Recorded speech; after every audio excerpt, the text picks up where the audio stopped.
An ambush is never a good policy.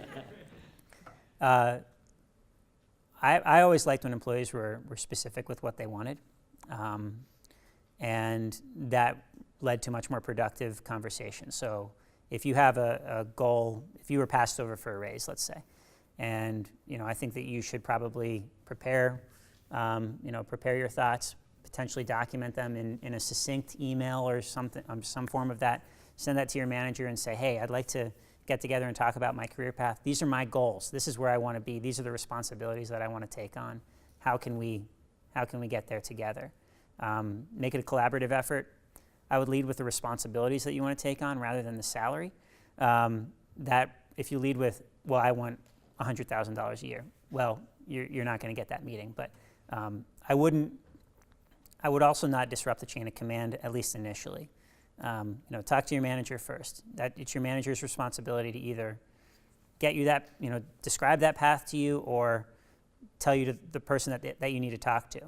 If you feel that after a reasonable amount of time that your manager is stonewalling you there, then maybe you consider, circumventing the chain of command. But you should probably talk with peers at the company and see if other people are having the same issues. So that's what I would do.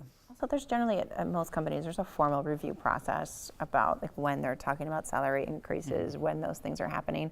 And the other thing I would underline is really getting a mentor, especially at large companies. Someone that understands the culture, someone that can help you navigate, someone that's been there before, really makes a huge difference. Every time I went into my meetings, I had met with my mentor before, and I basically would do a dry run of this is what I'm going to say, and he'd be like, well, I don't agree with you or whatever. It just made it a lot easier and made me feel that I was completely buttoned up, ready for that meeting, ready to show my value. I think that's a great point, especially in large companies. A lot of large companies do have formal mentor programs, but even if you don't take advantage of that, pick somebody that has been there for a few years and you're comfortable talking with, because they have to understand what it is that you are after. What are your goals? Where do you think you should be? They've been through this, and they can help lead you through that process. I'd definitely take advantage of any mentoring program there is, or identifying somebody that can help you through that. Yeah, and all of my mentors were never in the group that I worked in. They were always, I was on the equity trading floor. My biggest mentor at Deutsche was in the debt capital markets group.